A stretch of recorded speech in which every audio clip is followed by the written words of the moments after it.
আসসালামু আলাইকুম, সবাইকে জুমা মোবারক। সূরা আনকাবুত। তারা যদি তোমার উপর বল প্রয়োগ করে আমার সঙ্গে শরিক করার জন্য এমন কিছুকে যে সম্পর্কে তোমার কোনো জ্ঞান নেই, তাহলে তুমি তাদেরকে মান্য করো না। আমার কাছে তোমাদের প্রত্যাবর্তন, অতঃপর আমি তোমাদেরকে জানিয়ে দিব যা তোমরা করেছিলে। যারা ঈমান আনে ও সৎ কাজ করে আমি অবশ্যই তাদেরকে সৎ কর্মশীলদের অন্তর্ভুক্ত করব। মানুষের মধ্যে কতক আছে যারা বলে আমরা আল্লাহর প্রতি ঈমান এনেছি, অতঃপর তাদেরকে যখন আল্লাহর পথে কষ্ট দেওয়া হয় তখন তারা মানুষের উৎপীড়নকে আল্লাহর আযাবের মতো মনে করে। আর যদি তোমার কাছে তোমার প্রতিপালকের পক্ষ থেকে সাহায্য আসে তখন তারা অবশ্যই বলে যে আমরা তো সব সময় তোমাদের সাথেই ছিলাম। সকল সৃষ্টির অন্তরে কি আছে সে সম্পর্কে আল্লাহ কি সর্বাধিক অবগত নন? আল্লাহ অবশ্যই জেনে নেবেন কারা ঈমান এনেছে, আর অবশ্যই জেনে নেবেন কারা মুনাফিক। কাফেরেরা মুনাফিককে বলে আমাদের পথ অনুসরণ করো, আমরা তোমাদের পাপের বোঝা বহন করব। মূলত তারা তাদের পাপের কিছুই বহন করে না। অবশ্যই তারা মিথ্যাবাদী। তারা অবশ্যই তাদের নিজেদের পাপের বোঝা বহন করবে, নিজেদের বোঝার সাথে আরও বোঝা। আর তারা যেসব মিথ্যা উদ্ভাবনা করত সে সম্পর্কে কিয়ামত দিবসে তারা অবশ্যই জিজ্ঞাসিত হবে। আমি নূহকে তার সম্প্রদায়ের কাছে পাঠিয়েছিলাম, অতঃপর সে 50 বছর কর্মকার্যের পর তাদের মাঝে অবস্থান করেছিল। অতঃপর মহাপ্লাবন তাদেরকে গ্রাস করল, কারণ তারা ছিল সীমা লঙ্ঘনকারী। অতঃপর আমি তাকে নৌবাহিনী নৌ আরোহীদেরকে রক্ষে করলাম, আর এটাকে করলাম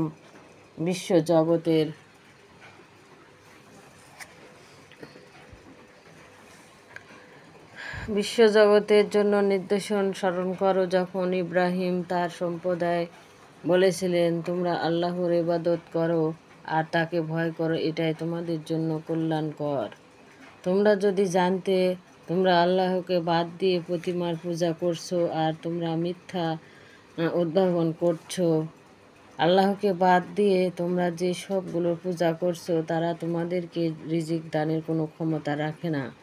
কাজেই তোমরা আল্লাহর নিকট রিজিক তালাশ করো আর তারই ইবাদত করো আর তারই প্রতি কৃতজ্ঞতা প্রকাশ করো।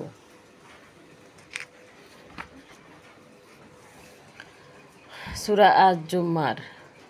এরকম পরিণতির ব্যাপারে আল্লাহ তার বান্দাহদেরকে সাবধান করেছেন। কাজেই হে আমার বান্দাহরা, আমাকে ভয় করো, যারা তাগুতের দাসত্ব থেকে দূরে থাকে আর আল্লাহর অভিমুখী হয়। সুসংবাদ তাদেরই জন্য। কাজে সংবাদ দাও আমার বান্দাদেরকে যারা মনোযোগ দিয়ে কথা শুনে আর এর উত্তমগুলো মেনে চলে। ওরাই হলো তারা আল্লাহ যাদের সৎ পথে পরিচালিত করেন, আর ওরাই হলো জ্ঞান বৃদ্ধি সম্পন্ন। শাস্তির ফয়সালা যার উপর অবধারিত হয়ে গেছে যে আল্লাহ জাহান্নামের আগুনে তুমি কি তাকে রক্ষা করতে পারো? কিন্তু যারা তাদের প্রতিপালকের ভয় করে তাদের জন্য রয়েছে প্রাসাদের পর প্রাসাদ, সেগুলোর উপর নির্মাণ করা হয়েছে প্রাসাদ আর প্রাসাদ, যার নিচে দিয়ে ঝর্ণাধারা প্রবাহিত। এটা আল্লাহর ওয়াদা, আল্লাহ ওয়াদা ভঙ্গ করেন না।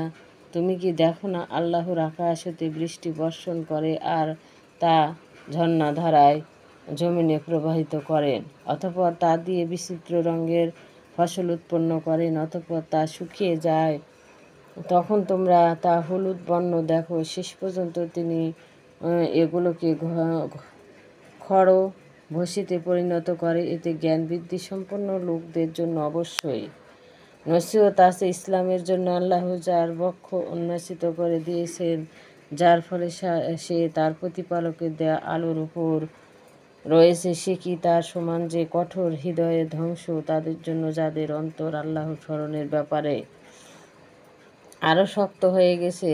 তারা আছে স্পষ্ট বিভ্রান্তিতে। আল্লাহ সর্বোত্তম বাণী অবতীর্ণ করেছেন, এমন কিতাব যা সামঞ্জস্যপূর্ণ, যার বিষয়াবলী পূর্ণ আবৃত্তি করা হয়েছে।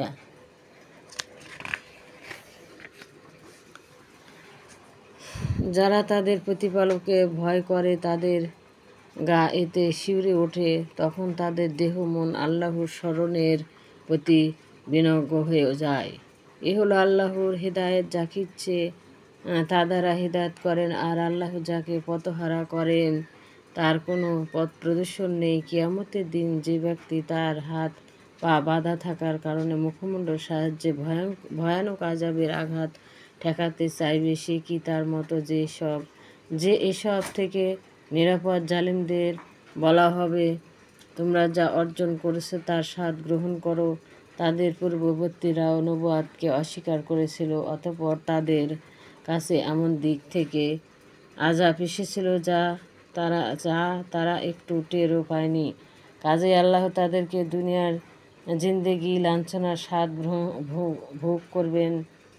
ভোগ করালেন, আর অবশ্যই আখিরাতের শাস্তি সবচেয়ে কঠিন। তারা যদি জানতো, আমি এই কোরআনের মানুষের জন্য সব রকমের দৃষ্টান্ত উপমা উপস্থিতি করেছি যাতে তারা উপদেশ গ্রহণ করে। আরবি ভাষায় অবতীর্ণ কোরআন, এতে নেই কোনো বক্রতা পেছানো কথা, যাতে তারা অন্যায় অপকর্ম হতে বেঁচে চলতে পারে। আল্লাহ একটা দৃষ্টান্ত দিচ্ছেন, এক ব্যক্তি যার মনিব অনেক, যারা পরস্পরের বিরোধী, আরেক ব্যক্তি যার সম্পূর্ণ মালিকানা একজনের উপর ন্যস্ত। তুলনায় এই দুজনই কি সমান? যাবতীয় প্রশংসা আল্লাহরই, যে তিনি তাদেরকে নানান দেবদেবীর কবল থেকে রক্ষা করে।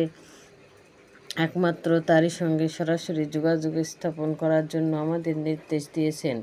কিন্তু মানুষের অধিকাংশ এই আসল সত্যটা জানে না। তুমিও মরবে আর তারাও মরবে। অতঃপর কিয়ামত দিবসে তোমরা তোমাদের প্রতিপালকের সম্মুখে বাদানুবাদ করবে।